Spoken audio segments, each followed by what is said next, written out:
I think that just as we're living in a nuclear age, we have grown so tremendously in scientific knowledge.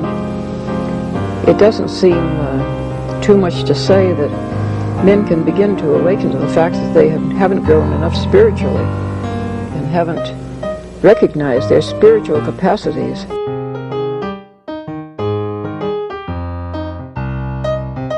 Once something like eating is death, then you've struck at the very heart of life. The enemy of the older radical theories may have been the ruling class. But today the stakes of whether we will reform ourselves into a new kind of human being, a new kind of society, whether we will find selves worth being, the stakes of it are simply life itself. The Morin Academy is holding a special one-session class on the universal destination of goods with Deacon Christopher May. That's going to happen on Tuesday, November 28th at 7 p.m. U.S. Central Time, live on Zoom. You can join us in two different ways. You can register on Eventbrite for a donation of any amount, or you can join us on Patreon. We need your support on Patreon to keep going, so please consider that, and you will get either recordings of everything we do and or recordings plus all of our live classes. All right, so welcome, Deacon Chris. First of all, maybe just tell people who you are and what you're about.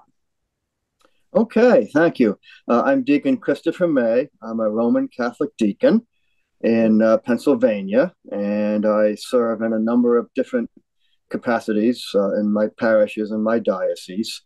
And one of my interests has always been Catholic social teaching.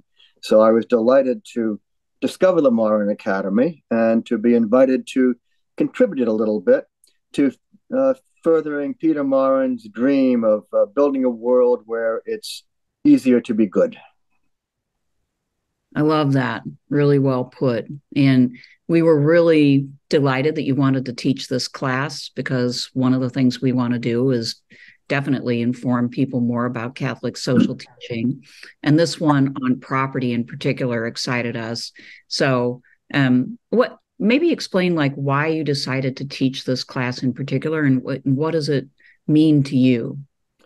Well, I decided because it seems to me this is one of the secret teachings of the church. Peter Morin called the social teachings of the church dynamite. He always wanted to use the dynamite of the church to blow up the existing order and create a better world. And this teaching about the universal destination of goods oftentimes shocks people. They don't know that it's part of our tradition and that it has been from the very earliest ages. Briefly put, it is the principle that the goods of the earth, the goods of creation, are here for the flourishing of all people. They're meant to be shared by all people, not necessarily equally, but justly, so that all people have a chance at a dignified life. There is the right to private property, but the right to private property is limited by the principle of the universal destination of goods. In fact, the right to private property serves the universal destination of goods.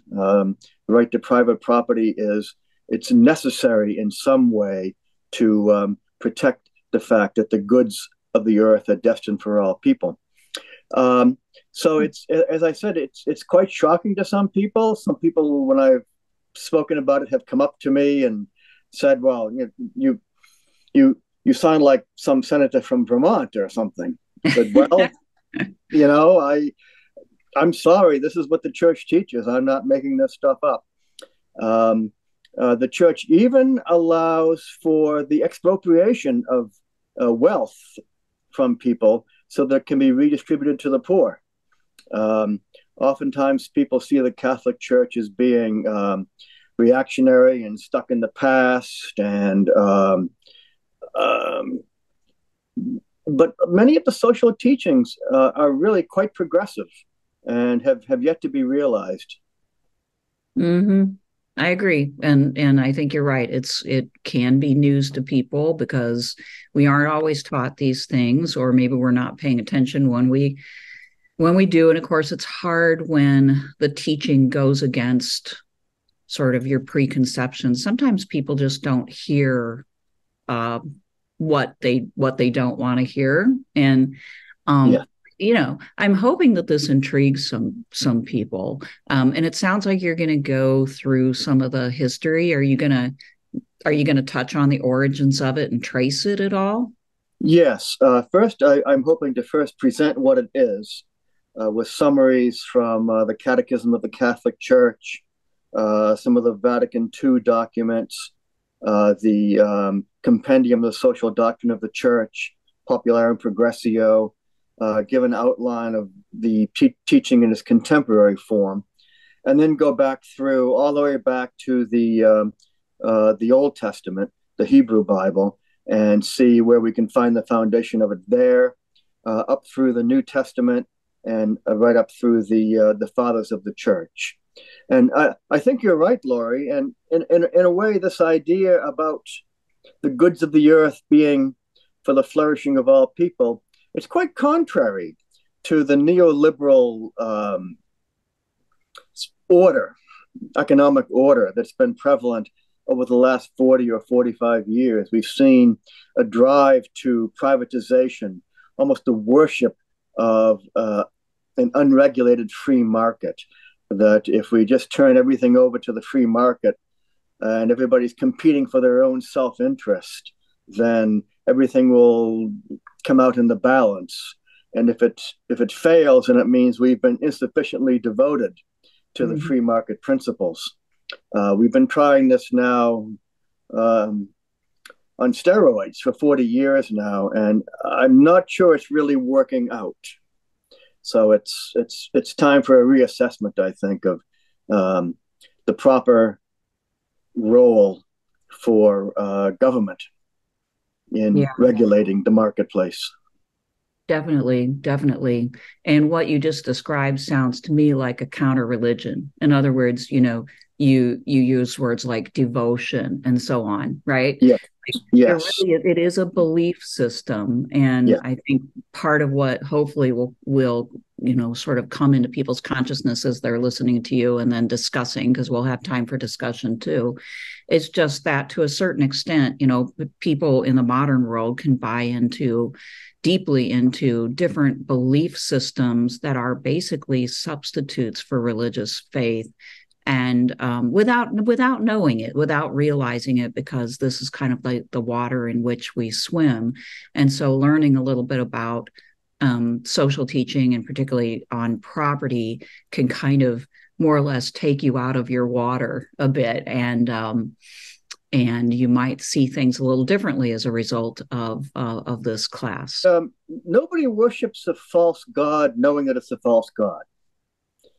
They worship an idol thinking that it's going to save them, thinking that it's going to give them the answers. So you're right. Largely, it's the job of opening the eyes and turning the heart around. And that was the original meaning of the expression metanoia, which we translate as repent. It's to open your eyes and take a different look at reality. So I'm looking forward to be able to have this little corner of our teachings brought to people's attention. Me too. I'm really glad that you can do it. Again, the class is going to be on Tuesday, November 8th at 7 p.m. U.S. Central Time. It'll be live on Zoom, and people can get it two ways. They can either register on Eventbrite for a donation of any amount, and you can find us just under Morin Academy. I'll put the link in the show notes. Or you can support us on Patreon, and I'll put a link to that too. We really appreciate people's patronage, if possible, to support all of our programming. So if you do that, you'll get access to Deacon Chris's class and quite a bit more. So thanks again for coming on, just letting us know what you're about to do. 1 week away, approximately. 1 week away. Yep. Yeah, looking forward to it. Yeah, be there or be square.